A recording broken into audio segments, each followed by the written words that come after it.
Hello everyone and welcome to a new video. Today we have to talk about the new Fulgrim miniature for Warhammer 40k. So in this video I would like to share my first impressions with all of you, and of course I invite you to let me know in the comments what you think about this miniature.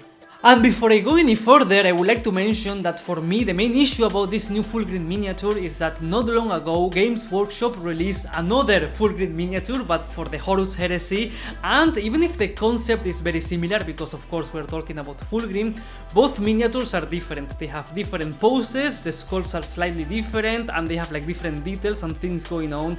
So of course it's very normal for us that if we look at both miniatures we are going to compare them. And for this video I will try to judge Warhammer 40k Fulgrim by himself and try not to compare him. Overall, I can say already that I like a lot this miniature, and for sure once it is released I will try to get him as soon as possible. Regarding the pose, I do consider that this is a really good pose, because yes, maybe we can have this miniature with a much more epic pose, with extended wings, with like adding more movement to the snake part of the body, but still I think that we have to have in mind that this is a miniature that we are supposed to play with it as well, so we should be able to transport this miniature and to like maneuver it in a battlefield. So I think that like that it looks perfect, and I think it's a really good looking pose. The first time that I saw Fulgrim, I thought that he had the most boring base out of all the Primarchs in Warhammer 40k, but actually it makes sense that there's not much going on in the base, because actually his snake body is covering most of the base, and by itself that snake part of the body is like very interesting. There's like a lot of things going on there, so I think that it's okay, and he doesn't need any kind of a tactical rock or some kind of elevation. Because of the proper snake body he can like elevate himself, so I think that it's okay. I like the base by itself of the miniature. I have maybe a little bit more of issues with the tail, because actually my biggest complaints or things that I like the least about this miniature is they are all in the tail, because I really wish that he had a tail covered in scales like a proper snake or reptile. I think that it would look much more interesting. There will be like a lot of things going on there. It will be like very fun to paint. I wish that it was like that, but I'm not going to complain. As I said, it's my biggest issue, but I don't think that it's that bad, because like the upper part of the tail, it's very interesting. There's like a lot of things going on there. There's like a lot of extra details. It looks cool and there's things there, but the part that is like in contact with the ground, it's much more simple. That's okay, but it looks a little bit more fragile. So I don't know, I have like this small concern about the tail. I'm not going to judge it too much, because I let's say that I would like to see the miniature in person to properly judge that. But as I said, it's my biggest complaint, but it's not that important. I'm also not a big fan of that opening that he has there in the middle. It looks a little bit weird to me, but it's okay. I guess that it also looks interesting, and I mean we are talking about the Daemon Primarch of Slaanesh, so it makes sense. It's just that personally I do not love that specific part, and it's like very noticeable, so it's like it hurts me a little that the two things that I like the least about this miniature are two of them that are like very exposed and they are very easy to see. So those are my biggest complaints. To me, the best part about my complaints is that they are very personal, they are very mine. It's not that I consider that it's bad or that it could be much better, it's just that I will prefer things to be in a different way. So it's more like a preferential thing, and I like that. Because for example, to me I will prefer to have like the whole tail covered in scales, and maybe to protect with more armor those exposed areas, instead of having them like more open, like with the skin open. So it's kinda, as I said, I don't love it, I don't hate it, but it is what it is, and I'm okay with that.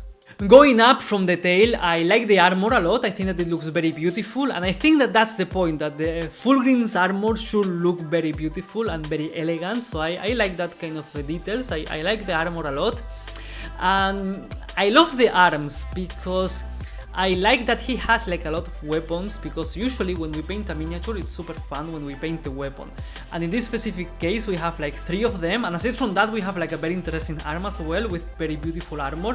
So I like a lot what I'm seeing here. I think that all of the weapons look very unique, and I like a lot what I'm seeing in this miniature. I can see already that if I had to paint this miniature right now, maybe I will try to stick a little bit more to the classic Emperor's Children color scheme of the Horus Heresy with the violet armor.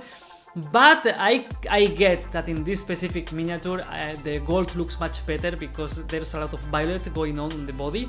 So I think that it looks really cool, this one. It's just that I really like, I mean, that's actually something to praise about the miniature, that I think that the armor looks very good. I like that with these specific gold tones it looks very nice, but also if we want to add different colors to it, it's going to look very interesting as well, and it's going to look very good. So that's something I want to praise as well. I like a lot the armor. For Fulgrim we have 5 different heads. I love that, to be honest. I like that there's like a lot of choices. It seems that the head is the only thing that we're going to change about this miniature, but it's not bad because, as I said, the pose by itself it's really good, so I don't think that there's need to change much.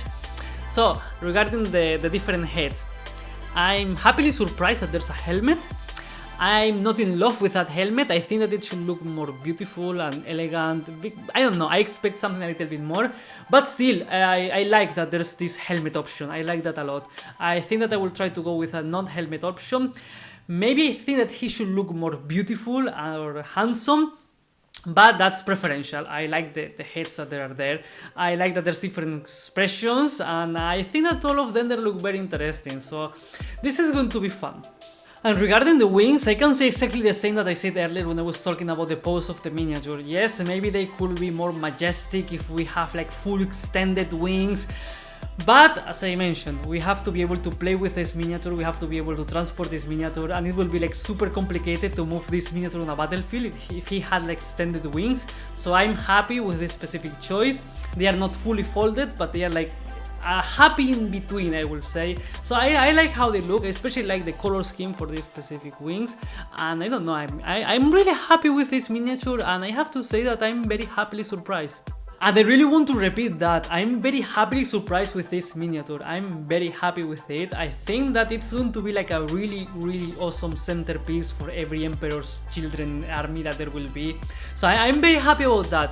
And I have to say that I was a little bit scared that I wouldn't like it that much, because of course when I saw for the first time Fulgrim in the Horus Heresy, I was like, okay, this miniature is perfect. I mean, it's pure perfection. There's no way that when they do the one for Warhammer 40k, it's going to be as good as this one. So I'm happy that I'm happy with the miniature, because they try to do something slightly different, and I'm happy about that. It's not that they try to do the exact same thing, because that will be like super boring and unnecessary. So I'm very happy that we have something different.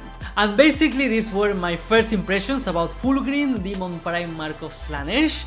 I think that is a super cool looking miniature, but of course I would like to wait until I have like this miniature in my hands and I check every single detail and the pose, and then I will be able to say, okay, I like it much more than I expected, or I like it a little bit less than I expected. But so far my first impressions are very positive. I like a lot the miniature by itself. As I said, I will try to get it as soon as it's announced. And aside from that, yes, I have like small issues, things that I don't like that much, like for example what I mentioned about the tail, or that maybe the face could be a little bit more beautiful, because this is what I would expect about Fulgrim, but still very minor complaints from my side. I like a lot what I'm seeing here. And as always, these were just my first impressions, so of course I invite you to let me know in the comments what you think about Fulgrim. And with all of that being said, this is the end of the video. Now we just need to wait a little bit more for more Emperor's Children reveals. And as always, if you are still here, please consider giving me a like and subscribing. Thank you very much for watching, and see you next time.